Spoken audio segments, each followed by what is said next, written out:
ये IIT jam 2015 का question है।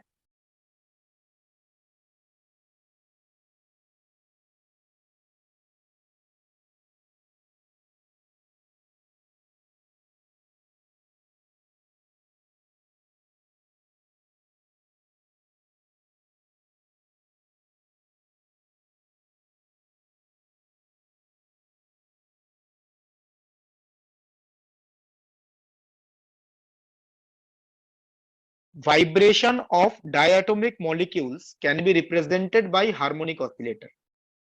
डायटोमिक मॉलिक्यूल का जो वाइब्रेशन है, उस वाइब्रेशन को हार्मोनिक ऑसिलेटर की तरह ट्रीट किया जा सकता है। Now there are two halogen molecules. ठीक है, ऑब्वियसली ये भी एक अप्रोक्सीमेशन है। जब आप, आई डोंट थिंक ग्रेजुएशन में मॉलिक्यूलर फिजिक्स में इतना डिटेल्स में होता है मॉलिक्यूलर स्पेक्ट्रा, बट मास्टर्स में जाकर जब आप मॉलिक्यूलर स्पेक्ट्रा पढ़ेंगे, वाइब्रेशनल स्पेक्ट्रा, तो वहां पे देखेंगे ये पहला लाइन में बोला गया है ना, ये भी एक अप्रोक्सीमेशन है, इससे करेक्ट रिजल्ट नहीं आता है।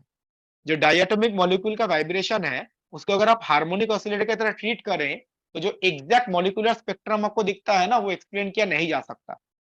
तो वाइब्रेशन जो है वो हार्मोनिक ऑसिलेटर से थोड़ा डेविएटेड होता है, उसको बोलते हैं एनहार्मोनिक ऑसिलेटर। तो उसमें कुछ एक्स्ट्रा टर्म्स ऐड करके तब वो स्पेक्ट्रा को एक्सप्लेन किया जाता है।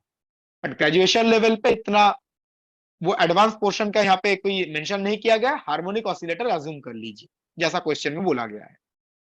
तो टू हैलोजन मॉलिक्यूल्स X2Y2, दो मॉलिक्यूल्स हैं जिनका फंडामेंटल वाइब्रेशनल फ्रीक्वेंसी गिवन है। अब हार्मोनिक ऑसिलेटर है तो उसका फ्रीक्वेंसी भी होगा, तो वाइब्रेशनल फ्रीक्वेंसी क्वेश्चन में गिवन है, nu x and nu y. Nu का फॉर्मूला क्या होगा? Nu is basically omega upon 2 pi. Omega में 2 पाई। ओमेगा का फॉर्मूला क्या होता है? रूट के बाय एन। अंडर रूट के बाई एम। बट यहाँ पे जो मास होगा ना, वो रिड्यूस्ड मास होगा, बिकॉज ये टू बॉडी प्रॉब्लम है। देखिए, डाइएटॉमिक मॉलिक्यूल का मतलब कितने कितने बॉडी है, बेसिकली कितने पार्टिकल्स हैं? दो टू एटम्स है ना। तो यहाँ पे रिड्यूस्ड मास कॉन्सेप्ट यूज होता है। जब डाइएटॉमिक मॉलिक्यूल के लिए हार्मोनिक ऑसिलेटर ट्रीट करते हैं, तो उसको टू बॉडी प्रॉब्लम को रिड्यूस्ड मास कॉन्सेप्ट यूज करके वन बॉडी प्रॉब्लम में कन्वर्ट किया जाता है, और हार्मोनिक ऑसिलेटर का जो थ्योरी है वो यूज किया जाता है। तो मास के बदले यहाँ पे क्या होगा? रिड्यूस्ड मास। और रिड्यूस्ड मास का फॉर्मूला क्या होता है? M1 M2 upon M1 plus M2। Right, M1 M2 upon M1 plus M2।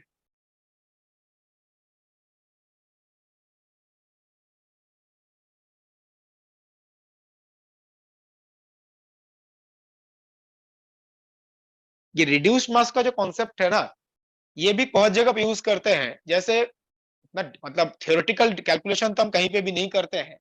जो हाइड्रोजन एटम थ्योरी है, क्वांटम मैकेनिकल एनालिसिस जो है, अगर हम एक एटम की बात करें, एटम के अंदर मूविंग पार्टिकल कौन होता है? किसी ने हाइड्रोजन पढ़ा है तो मे भी बता सकता है। Electron sir.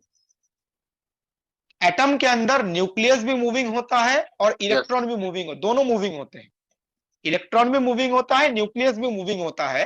बट नॉर्मली हम क्या करते हैं, न्यूक्लियस का मास ज्यादा है तो न्यूक्लियस का मोशन हम नेग्लेक्ट कर देते हैं as compared to the motion of electron, जब क्वांटम मैकेनिकल एनालिसिस किया जाता है। जब न्यूक्लियस का मास बहुत ज्यादा है तो उसका मोशन हम इलेक्ट्रॉन के मोशन के रिस्पेक्ट में नेग्लेक्ट कर देते हैं, तो इलेक्ट्रॉन को ही मूविंग पार्टिकल मान लेते हैं। बट जो एक्चुअल कैलकुलेशन है ना, उसमें भी एक टू बॉडी प्रॉब्लम यूज किया जाता है। ये एक न्यूक्लियस है, एक इलेक्ट्रॉन है, तो ये टू बॉडी प्रॉब्लम है। तो वहां पर भी ना एक रिड्यूस्ड मास का कॉन्सेप्ट यूज किया जाता है, जो एक्चुअल कैलकुलेशन है। वो तक अप्रोक्सीमेशन है, जो न्यूक्लियस के मोशन को हम निग्लेक्ट कर देते हैं, जो भी कैलकुलेशन करना है वो इलेक्ट्रॉन को लेके कर देते हैं। बट एक्चुअल कैलकुलेशन में टू बॉडी प्रॉब्लम, और वहां पे भी रिड्यूस्ड मास कॉन्सेप्ट यूज किया जाता है, जैसे यहां पर रिड्यूस्ड मास यूज किया गया है। तो यहां पे बताइए, फ्रीक्वेंसी दोनों का गिवन है, और क्या बोला गया है? फोर्स कांस्टेंट गिवन है। फोर्स कांस्टेंट मतलब के गिवन है, के एक्स के वाई ये गिवन है। Atomic masses of chlorine, chlorine and bromine are given. Then ये हैलोजन मॉलिक्यूल्स क्या है, ये आइडेंटिफाई करना है। आप यहां पे नोटिस करो, आपको फ्रीक्वेंसी गिवन है ना, अगर आप इन दोनों के फ्रीक्वेंसी का रेशियो लेते हो new x upon new Y, अब क्या लिख सकते हैं इसके फॉर्मेट में? इन दोनों का रेशियो क्या आएगा? Under root mu1 sorry mu by mu x. K x upon के y into mu y upon mu1 mu x, क्या आएगा? mu 2 पाई तो कैंसिल कर जाएगा। नाउ यहां से आपको क्वेश्चन में फ्रीक्वेंसी गिवन है और कांस्टेंट गिवन है, फोर्स कांस्टेंट। तो यहां से आप ये कैलकुलेट कर सकते हैं mu x upon mu y, ये रेशियो कितना आ रहा है। सिंपल स्क्वायर कर दो, स्क्वायर करने पे आई थिंक ये आएगा, please check it, K x upon के वाई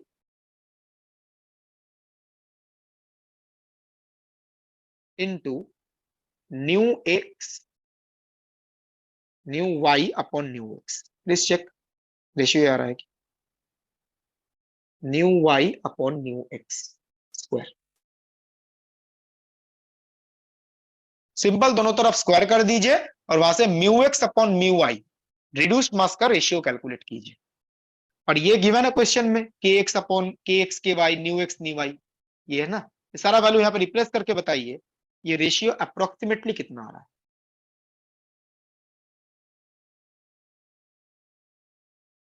सर ये क्वेश्चन मैंने पहले सॉल्व करा था, तो इसमें मैंने रिड्यूस्ड मास का कॉन्सेप्ट मेरे को पता नहीं था, मैंने उसे यूज नहीं किया और वैसे ही इसका रेशियो निकाला, तो मतलब क्या सेम आ रहा था, आंसर सही आ रहा था।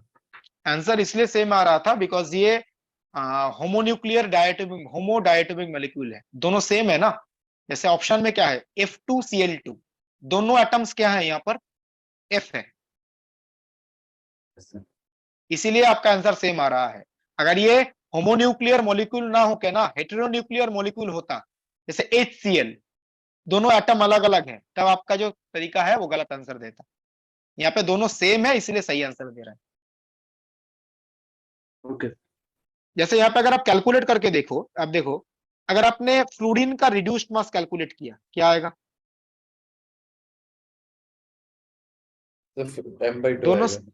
राइट mf/2 दोनों सेम है ना, तो mf into mf by mf plus mf।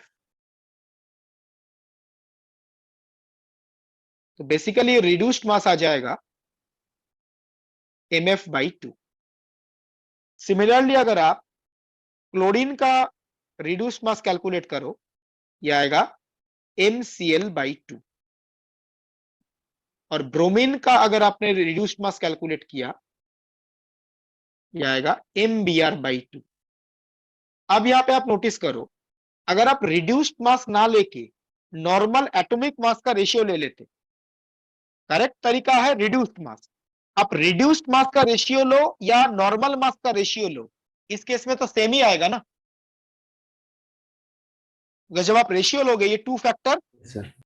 Cancel कर जाएगा, इसलिए मैं बोल रहा हूं ये आंसर इसलिए सेम आ रहा है बिकॉज ये होमोन्यूक्लियर मॉलिक्यूल है, मतलब दोनों जो एटम है वो सेम है एफ एफ।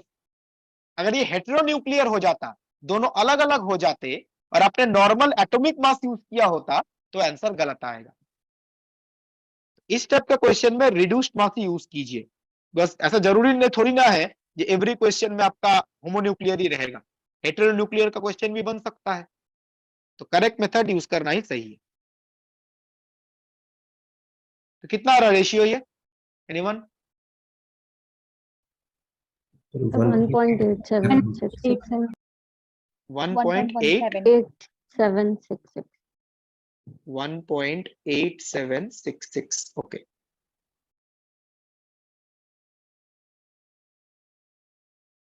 तो यहां पर रिड्यूस्ड मास ऑफ एक्स आप लिख सकते हो mx/2 और रिड्यूस्ड मास ऑफ y लिख सकते हो my/2।